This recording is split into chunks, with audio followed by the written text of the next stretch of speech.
حضرت ابراہیم علیہ السلام کی یہ خصوصیات اور ان کے تعمیر کعبہ کا کارنامہ بیان کرنے کے بعد اور انہوں نے جو دعائیں کی تھیں ان کی تفصیل بیان کرنے کے بعد اللہ تبارک و تعالی نے آگے اہل کتاب اور مشرکین مکہ تینوں قسم کے گروہوں سے یہ خطاب فرمایا ہے کہ تم سب اگرچہ حضرت ابراہیم علیہ السلام کو اپنا مقتدی مانتے ہو لیکن ان کے طریقے پر نہیں چل رہے. انہوں نے جس دین کی دعوت دی تھی وہ تم نے چھوڑ دیا ہے. اس سے ہٹ کر کوئی اور دین اپنانا یہ بڑی بیوقوفی کی اور حماقت کی بات ہے. چنانچہ آگے کی آیات میں ان کو اسی قسم کی ترغیب دی گئی ہے. وَمَن يَرْغَبُ عَن مِّلَّةِ إِبْرَاهِيمَ إِلَّا مَن سَفِهَ نَفْسَهُ وَلَقَدِ اصْطَفَيْنَاهُ فِي الدُّنْيَا وَإِنَّهُ فِي الْآخِرَةِ لَمِنَ الصَّالِحِينَ إِذْ قَالَ لَهُ رَبُّهُ أَسْلِمْ قَالَ أَسْلَمْتُ لِرَبِّ الْعَالَمِينَ وَوَصَّى بِهَا إِبْرَاهِيمُ بَنِيهِ وَيَعْقُوبُ يَا بَنِيَّ إِنَّ اللَّهَ اصْطَفَى لَكُمُ الدِّينَ فَلَا تَمُوتُنَّ إِلَّا وَأَنْتُمْ مُسْلِمُونَ أَمْ كُنْتُمْ شُهَدَاءَ إِذْ حَضَرَ يَعْقُوبَ الْمَوْتُ إِذْ قَالَ لِبَنِيهِ مَا تَعْبُدُونَ مِن بَعْدِي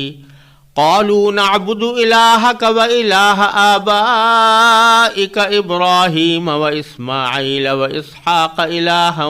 وَاحِدًا وَنَحْنُ لَهُ مُسْلِمُونَ تِلْكَ أُمَّةٌ قَدْ خَلَتْ لَهَا مَا كَسَبَتْ وَلَكُم مَّا كَسَبْتُمْ وَلَا تُسْأَلُونَ عَمَّا كَانُوا يَعْمَلُونَ. ان آیات کا ترجمہ یہ ہے، اور کون ہے جو ابراہیم کے طریقے سے انحراف کرے سوائے اس شخص کے جو خود اپنے آپ کو حماقت میں مبتلا کر چکا ہو. حقیقت تو یہ ہے کہ ہم نے دنیا میں انہیں اپنے لیے چن لیا تھا اور آخرت میں ان کا شمار صالحین میں ہوگا. جب ان کے پروردگار نے ان سے کہا کہ سر تسلیم خم کر دو تو وہ بولے میں نے رب العالمین کے آگے سر جھکا دیا. اور اسی بات کی ابراہیم نے اپنے بیٹوں کو وصیت کی اور یعقوب نے بھی اپنے بیٹوں کو کہ اے میرے بیٹو، اللہ نے یہ دین تمہارے لیے منتخب فرما لیا ہے، لہذا تمہیں موت بھی آئے تو اس حالت میں آئے کہ تم مسلم ہو. کیا اس وقت تم خود موجود تھے جب یعقوب کی موت کا وقت آیا تھا، جب انہوں نے اپنے بیٹوں سے کہا تھا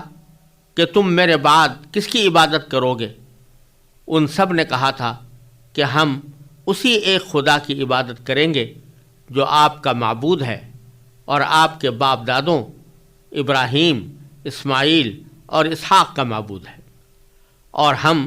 صرف اسی کے فرما بردار ہیں. وہ ایک امت تھی جو گزر گئی،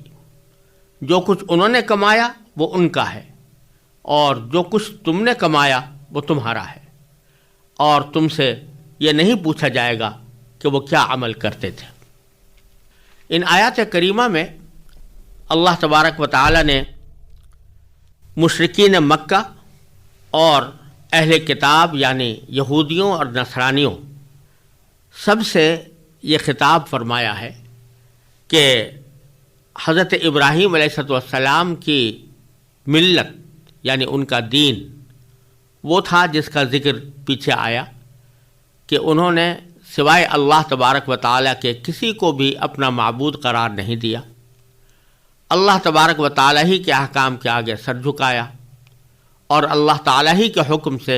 بیت اللہ کی تعمیر کی تاکہ وہاں آ کر لوگ اللہ کی عبادت کریں. اب تم لوگوں نے جو راستے اختیار کر لیے ہیں وہ حضرت ابراہیم علیہ السلام کے طریقے سے ہٹے ہوئے ہیں. لہذا پہلے فرمایا کہ وَمَن يَرْغَبُ عَن مِّلَّةِ ابراہیم، اور کون ہے جو ابراہیم کے طریقے سے انحراف کرے یعنی اس سے منہ موڑے، اس سے ہٹ کر چلے. إِلَّا مَن سَفِهَ نَفْسَهُ، مگر وہ شخص جو خود اپنے آپ کو حماقت میں مبتلا کر چکا ہو۔ اس لیے کہ حضرت ابراہیم علیہ السلام کا دین بالکل واضح اور صاف تھا، اس میں اللہ تبارک و تعالیٰ کی توحید بنیادی نقطے کی حیثیت رکھتی تھی۔ اب اگر کوئی شخص توحید سے ہٹ کر شرک اختیار کرتا ہے، جس کے معنی یہ کہ اللہ تبارک و تعالیٰ کے بجائے یا اللہ تعالیٰ کے ساتھ کسی اور شخص کو، کسی اور ذات کو اپنا معبود قرار دیتا ہے، تو اس کی کوئی دلیل تو اس کے پاس ہے ہی نہیں۔ ساری دنیا مل کر بھی اگر کوئی ایسی دلیل لانا چاہے کہ اللہ تعالیٰ کے سوا بھی کوئی خدا ہے، اللہ تعالیٰ کے سوا بھی کوئی معبود ہے، تو کوئی عقلی دلیل، کوئی عقلی یا نقلی دلیل اس کے پاس نہیں ہوگی۔ اب اگر کوئی شخص ایسا دعویٰ کرے جس کی نہ تو کوئی عقلی دلیل ہو اور نہ نقلی دلیل ہو،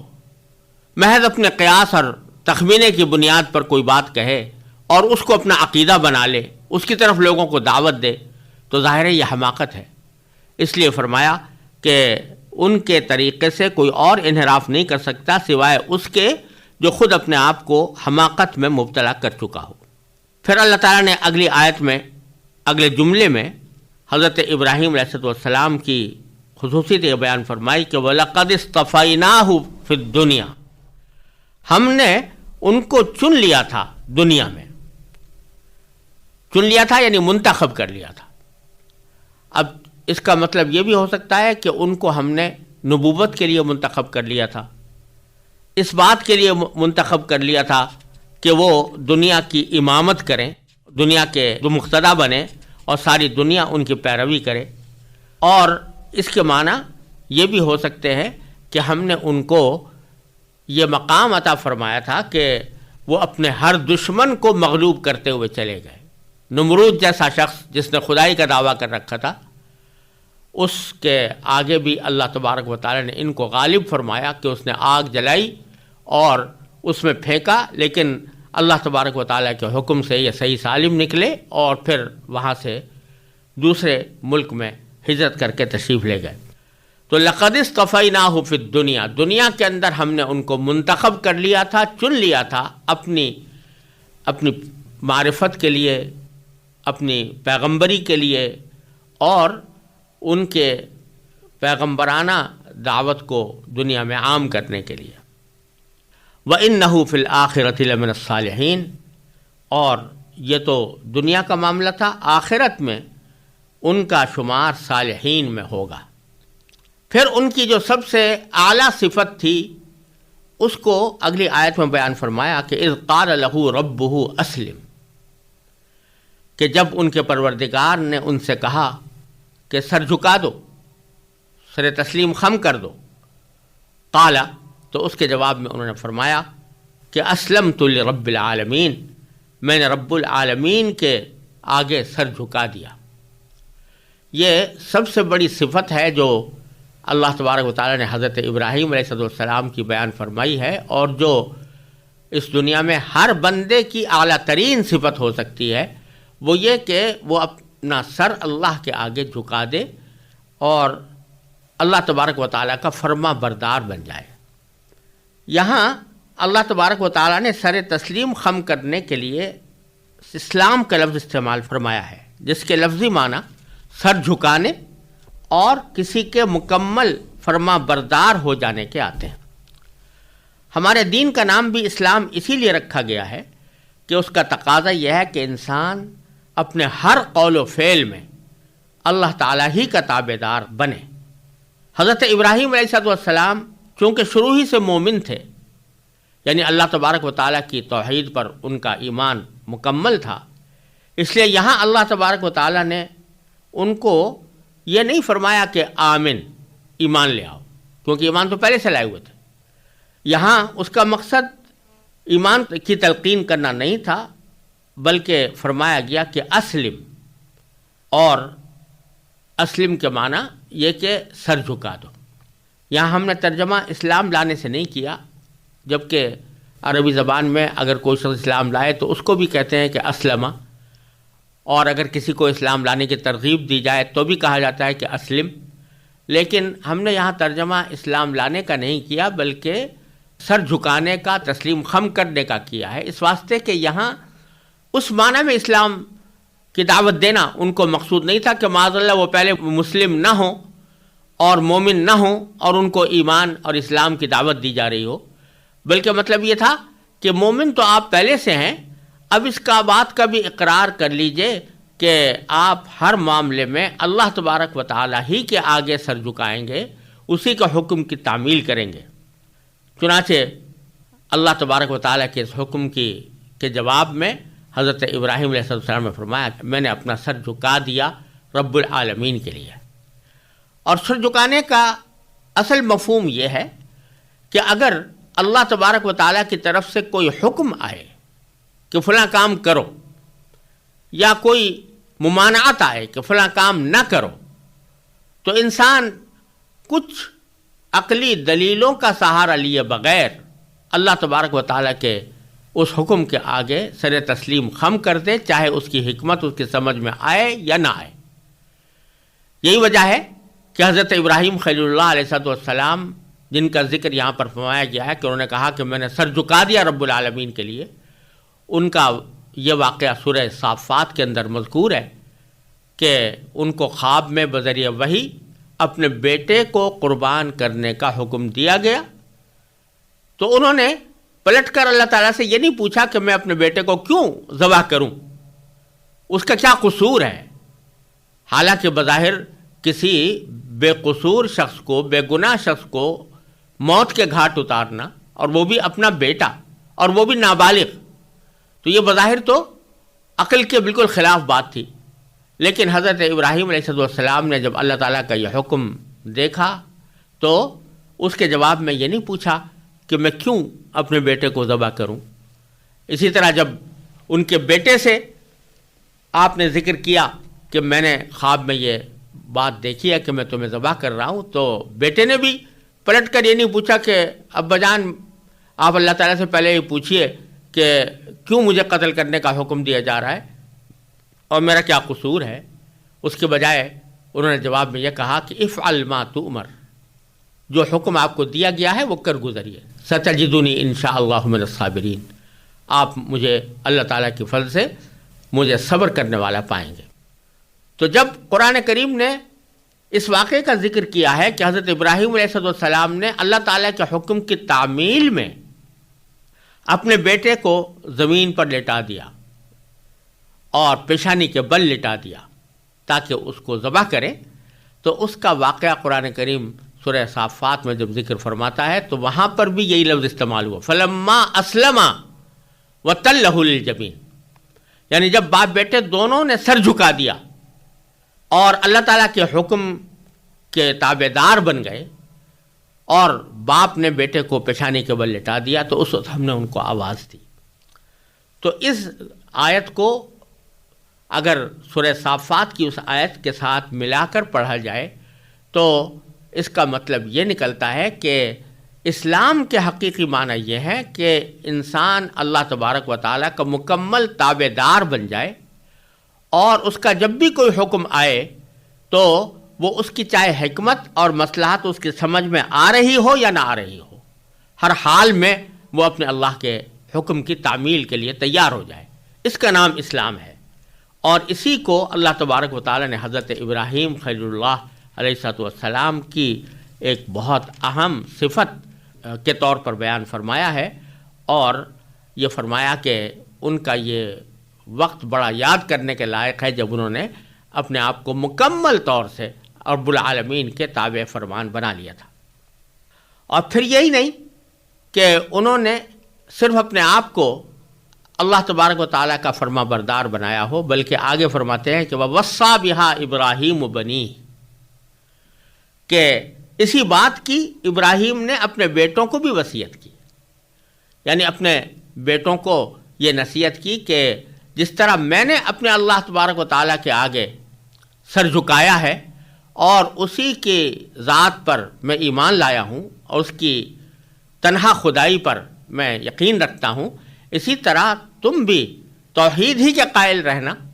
اور اللہ تعالیٰ کے حکم کے آگے سر جھکاتے رہنا۔ وَيَعْقُوب، اور پھر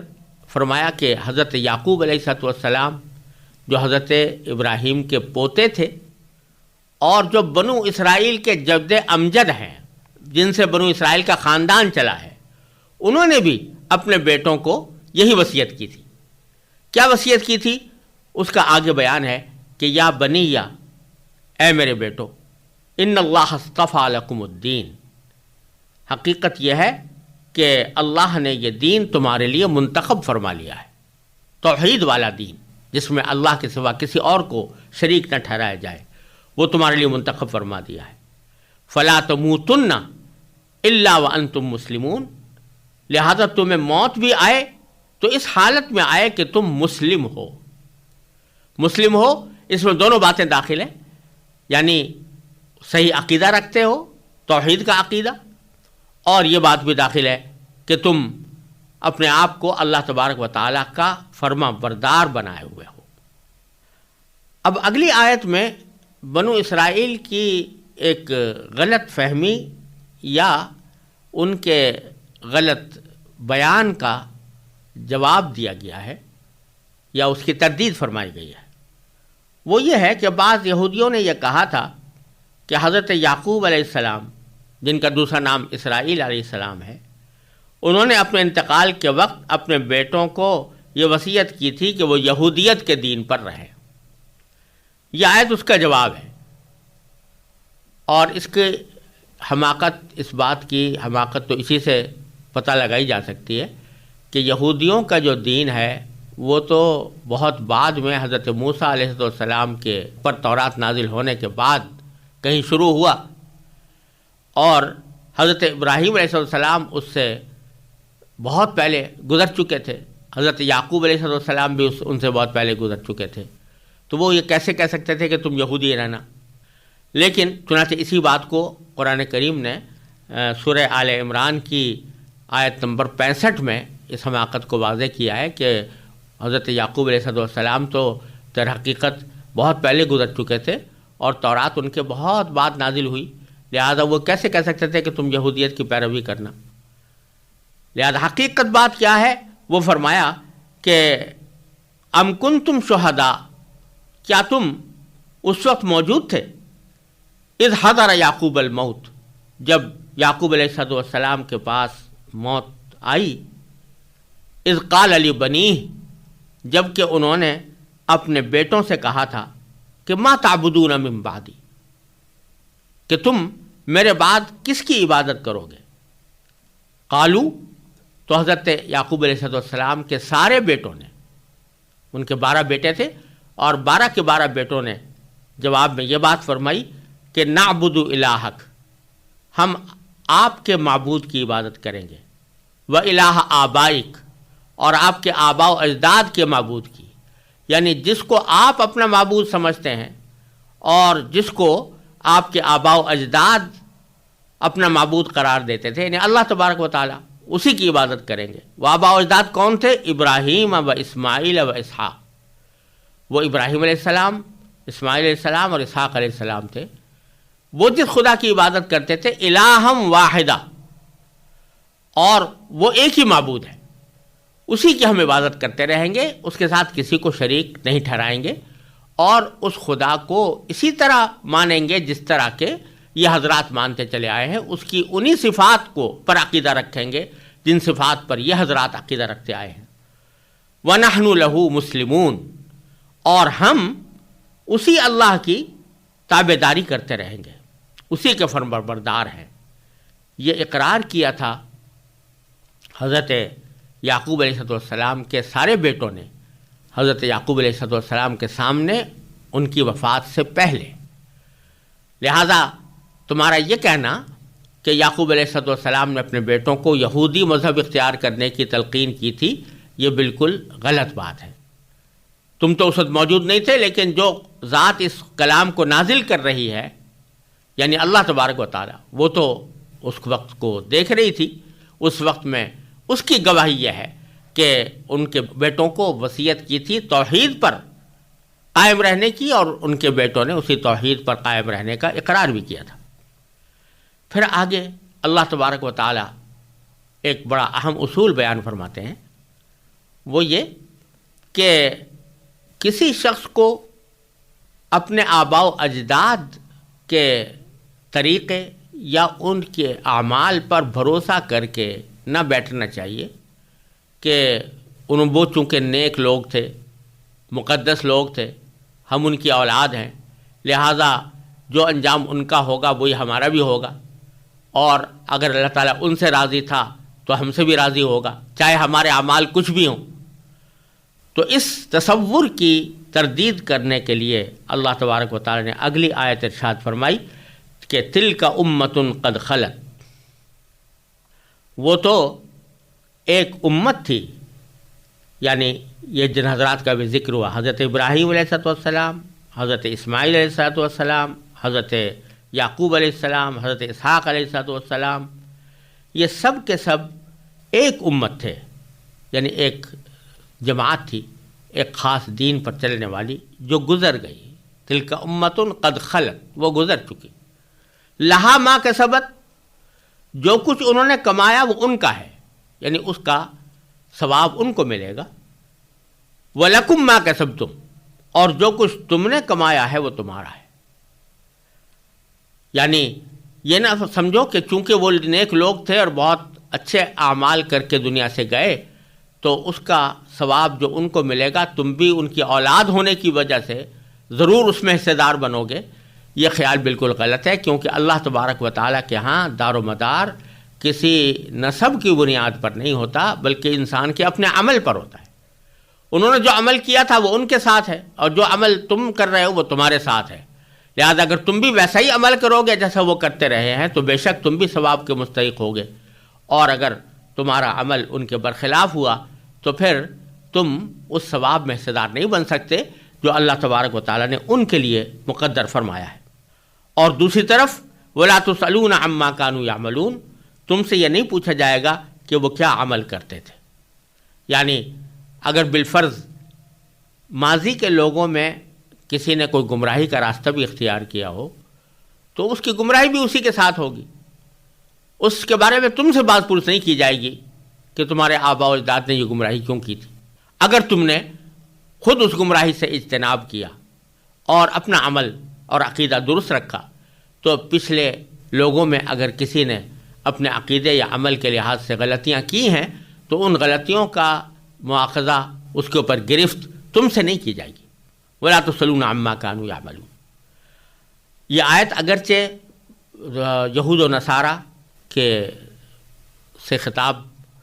کے دوران فرمائی گئی ہے، لیکن ایک اصول اس میں بتا دیا گیا، اور وہ اصول ہمارے لیے ہمیشہ کے لیے مشعل راہ ہے کہ ہم محض اپنے آباء و اجداد کے کارناموں پر تکیہ اور بھروسہ کر کے نہ بیٹھیں، بلکہ خود اپنے عمل کو درست کرنے کی کوشش کریں۔ ایک طرف تو ہمیں یہ سمجھنا چاہیے کہ محض بزرگوں کی اولاد ہو جانا یا مقدس لوگوں کی ذریت میں داخل ہونا تنہا یہ بات کافی نہیں ہے انسان کی نجات کے لیے، جب تک کہ ہمارے اپنے اعمال درست نہ ہوں۔ اور دوسری طرف یہ کہ پچھلے لوگوں کے بارے میں جو بعض اوقات فضول قسم کی بحثیں لوگوں میں چل پڑتی ہیں کہ فلاں شخص آیا فاسق تھا یا نہیں تھا، یا فلاں شخص جہنمی ہوگا یا جنتی ہوگا جو دنیا سے گزر چکا، اور اس کے بارے میں ہم یہاں پر بحثیں شروع کر دیتے ہیں، تو اس آیت نے اس کے بارے میں بھی ہمیں ہدایت دی ہے کہ تمہیں اس بحث میں پڑھنے کی ضرورت نہیں ہے۔ لا تسألون عما كانوا يعملون، جو لوگ پیچھے عمل کر کے گزر گئے ہیں ان کے اعمال ان کے ساتھ ہیں، انہی سے پوچھا جائے گا تم نے کیا عمل کیا تھا، تم سے سوال نہیں ہوگا کہ وہ کیا عمل کیا کرتے تھے۔ لہٰذا اس قسم کی فضول بحثوں میں پڑھنا بھی اس آیت کریمہ کے روشنی میں مناسب نہیں ہے۔